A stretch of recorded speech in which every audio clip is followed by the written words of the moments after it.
నమస్తే, welcome to frankly with Telakapalli. సమకాలీన రాజకీయ అంశాలు, లేటెస్ట్ పొలిటికల్ అప్డేట్స్ అందించడానికి మనతో పాటుగా సీనియర్ సంపాదకులు తెలకపల్లి రవి గారు సిద్ధంగా. రవి గారు నమస్తే సార్. నమస్తే వర్మ సార్. ఏంటి చిన్నబాబుతో మోడీ గారు హాట్ లైన్ బంధం మరింత బలోపేతం చేస్తున్నారు. ఇప్పుడు దాకా పవనే అనుకున్నాం, సేనానితోటే అనుకున్నాం, ఇప్పుడు చిన్నబాబును కూడా ఆదరించారు. వాళ్ళ అబ్బాయిని ఒళ్ళో కూర్చోబెట్టుకున్నారు. చాలా ఆప్యాయంగా పలకరించడం భవిష్యత్ రాజకీయం ఏ రకంగా ఉండే ఛాన్స్ ఉంటుంది?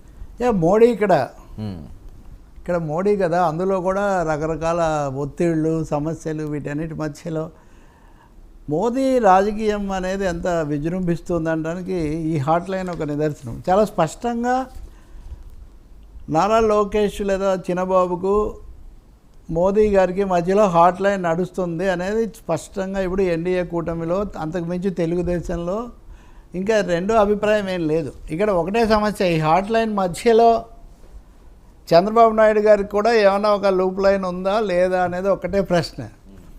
ఖచ్చితంగా చాలా కాలంగా ఇది జరుగుతుంది. మీరు వర్మ కొంచెం మరీ పాత చరిత్ర కాదు, సమీప చరిత్ర, ఇటీవల చరిత్ర మీరు గుర్తు చేసుకుంటే కూడా తెలుగుదేశం బీజేపీ రాజకీయ పొత్తు పవన్ కళ్యాణ్ ద్వారా అన్నది చంద్రబాబు నాయుడు జైల్లో ఉన్నప్పుడు జరిగింది. చంద్రబాబు నాయుడు గారు లేరు వాస్తవంగా ఈ ప్రకటన వెలువడినప్పుడు. చాలా కాన్ఫిడెంట్గా పవన్ కళ్యాణ్ రాజమండ్రి జైలు బయట నేను చూస్తాను, అది నేను ఏర్పాటు చేస్తానని చెప్పారు. మోదీ కూడా మీరు చూస్తే ఎక్కువసార్లు మొన్న అమరావతికి వచ్చారు వీళ్ళ పునఃప్రారంభానికి. రెండోసారో మూడోసారో నువ్వెందుకు రావడం లేదు, నీ మీద నాకు కంప్లైంట్ ఉందని వేదిక మీదే అన్నాడు.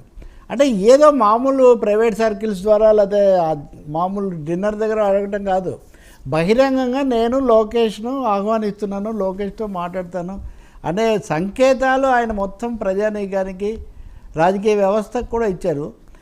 అంతకుముందు అయితే దగ్గుపాటి పురంధేశ్వరి మధ్యవర్తిత్వం ఉన్నారు ఎప్పుడు రాజమండ్రి ఎపిసోడ్లో అయినప్పుడు. కానీ ఇప్పుడు పురంధేశ్వరి గారు లేరు, ఇప్పుడు అమిత్ షా లేరు, ఇప్పుడు లోకేష్ నేరుగా హాట్లైన్ అంటున్నారు. అందుకే నేరుగా ఆయన మోదీ ఢిల్లీ పీఠం నుంచి ఆయనకు నడుస్తూ ఉంది. చాలా కీలక విషయాలు, కీలక నిర్ణయాలు తీసుకోవడం వెనుకని ఇది జనసేన వాళ్ళకు కూడా కొంత ఆశాభంగం లేదా కొంత ఆశ్చర్యం కూడా కలిగించవచ్చు. అంటే అంతా పవన్ కళ్యాణ్ అంటే ఇట్లా ఏం చేస్తున్నారని. దట్ ఈజ్ మోడీ అంటాను నేను, దట్ ఈజ్ మోడీ. ప్రాంతీయ పార్టీలతో మోడీ కావచ్చు, ఆర్ఎస్ఎస్ బీజేపీలు కావచ్చు, వాళ్ళ వ్యూహంలో ఇది చాలా ముఖ్యమైన భాగం. స్థానికంగా ఉన్న పార్టీలను దగ్గర చేసుకోవడం, అందులో కూడా కొత్త నాయకత్వాన్ని, రాబోయేటటువంటి నాయకత్వాన్ని తీసుకోవడం, వాళ్ళతో ముఖాముఖిగా సంబంధాలు పెట్టుకోవడం అన్నది వాళ్ళు పెట్టుకున్న ఖచ్చితమైన ఆలోచన. ఇంకొకటి కూడా మీరు ఈ టైమింగ్ చూస్తే మనం తర్వాత చర్చిస్తాము. మద్యం కుంభకోణం, జగన్మోహన్ రెడ్డి అరెస్టు లాంటి ఇది నడుస్తున్నప్పుడే ఢిల్లీలో ఆయన అక్కడికి వెళ్ళి వస్తున్నాడు.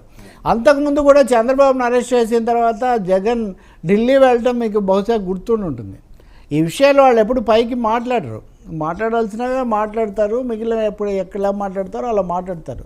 కాబట్టి ఆంధ్రప్రదేశ్లో జరుగుతున్న కీలక పరిణామాలు, మూడవది మహానాడు, ఇంకొక వారం రోజుల్లో జరగబోతున్న మహానాడులో అధ్యక్షుడు అవుతాడా, కార్యనిర్వాహక అధ్యక్షుడు వర్కింగ్ ప్రెసిడెంట్ అవుతాడా, లేదు చిన్నబాబుకు ప్రమోషన్ ఇవ్వాలని ఆయన అభిమానులు చాలా ముచ్చటపడుతున్నారు కాబట్టి పవన్ కళ్యాణ్తో పాటు ఇంకొక ఉప ముఖ్యమంత్రి అవుతాడా, ఇలాంటి చాలా ఊహాగానాలు, ప్రశ్నలు ఉన్నాయి. ఒకటైతే నిజం, ఇప్పుడున్న ప్రధాన కార్యదర్శి పదవిలో ఉండరు. కొత్త పదవి తప్పకుండా పెద్ద పదవే ఉంటుంది. ఆ పెద్ద పదవి ఏది? ఈ విషయంలో ఖచ్చితంగా వాళ్ళ పార్టీలో నడుస్తున్న మథనం ఒకటైతే, నేరుగా మోదీతో జాతీయ స్థాయిలో తెలుగుదేశం బీజేపీ మధ్యలో సంబంధాలు ప్రతిసారి థర్డ్ పార్టీ లాగా, అంటే పవన్ కళ్యాణ్ జనసేన ద్వారా అన్న దాని నుంచి నేరుగా బయటకు వస్తున్న పరిస్థితి ఇక్కడ మనకు కనిపిస్తుంది. ఇంకోటి కూడా, మోదీ అయినా లోకేష్కు చెప్పినంత సులభంగా చంద్రబాబు నాయుడుకి వచ్చేసరికి ఈక్వేషన్స్, కెమిస్ట్రీ వేరుగా ఉంటుంది కదా. సరే ఒకటి చెప్పొచ్చు, వాళ్ళు మేము మర్యాదపూర్వకంగా కలిసాము, ప్రధాని పిలిచారు కాబట్టి మేము కుటుంబ సమేతంగా వెళ్ళి వాళ్ళ ఆతిథ్యం తీసుకున్నాం, ఇదంతా నిజమే. కానీ ఎవరో ఒక సినిమా నటుడో లేకపోతే ఇంకెవరో మామూలు సీనియర్ నాయకుడో వెళ్ళిన దానికి, తెలుగుదేశం యొక్క భావి నాయకుడు వెళ్ళిన దానికి చాలా స్పష్టమైన తేడా ఉంది కదా. అది ఒక్కరే కుటుంబం అన్నప్పుడు చంద్రబాబు గారు లేరు కదా.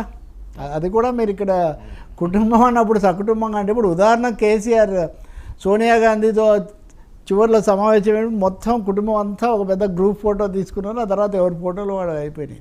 ఇక్కడ లోకేష్ అటువంటిది కాదు, ఇది బలపడుతున్న బంధం. పెరుగుతున్నటువంటి బంధం ఈ క్రమంలో చూస్తే తెలుగుదేశం మరింత దగ్గర అవుతుంది బీజేపీకి అనే అవకాశం కూడా మనకు స్పష్టంగా కనిపిస్తుంది. వాళ్ళని మీరు ఒక్కటి చూడండి, త్రిరంగ యాత్రలో పాల్గొని అక్కడ చంద్రబాబు పాల్గొని ఆ మాట్లాడడం మినహాయిస్తే ఈ మొత్తం అంశాల మీద టీడీపీ ఏమాత్రం కూడా వ్యాఖ్యానం చేయలేదు. మీరు వక్ఫ్ చట్టం కావచ్చు, రాష్ట్రాల హక్కులు కావచ్చు, సుప్రీంకోర్టు తీర్పు కావచ్చు, ఈ మధ్య దేశంలో అనేక అంశాల మీద దుమారం వచ్చింది, కానీ అన్నిటి మీద తెలుగుదేశం ఒక సైలెన్స్ పాటిస్తుంది. అంటే రాష్ట్రంలో పట్టు బిగించుకోవటం, అలాగే జగన్ను పట్టుకోవడం, ఈ రెండే లక్ష్యాలతో టీడీపీ పనిచేస్తుంది. దీనికి లోకేష్ ప్రధానమైన డ్రైవింగ్ ఫోర్స్గా తయారయ్యారు. So Lokesh is driving force of Telugu Desam and with hotline with Modi. అది దానికి ఇది సంకేతమే కాదు, సాక్ష్యం స్పష్టంగా. ఇంకా దీనికి సంబంధించి చాలా వివరాలు కూడా ఉన్నాయి, కానీ ఓకే, అది మనకు తర్వాత దాంట్లో కూడా వస్తాయి.